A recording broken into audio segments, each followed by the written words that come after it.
Adam Bandt suggests that Israel's guilty of genocide and Labor needs to be doing more to call that out. What do you say to the Greens' reaction at this time? Look, I think the Greens are really out of line in terms of how they have conducted this, and really the politicisation of this conflict. That was from the very first time we got together after October 7 in this Parliament, where there was a motion that the rest of the Parliament supported, except the Greens, condemning that horrific attack on October 7. And they have been out of line since then. I remember the New South Wales Greens, some of the New South Wales Greens were encouraging people to the Sydney Opera House demonstration against the Jewish community then. I can't believe that they would do that. So they have been out of line.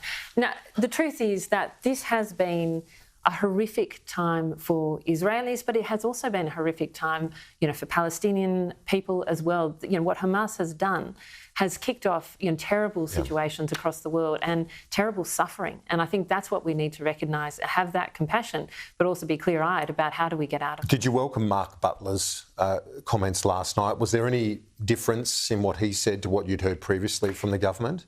Perhaps it was more clearly put, I think. And, I think we should have, as a country, united foreign policy as much as possible. I mean, I genuinely think that's important. And, I listened to Richard Marles on the weekend where he said Israel had the right to respond. I thought that was also appropriate. So I think, we should be trying to have as much as possible a common approach to foreign affairs, but also a common approach to, I think, recognising the human toll and the human suffering that, has been kicked off by that horrific attack on October 7.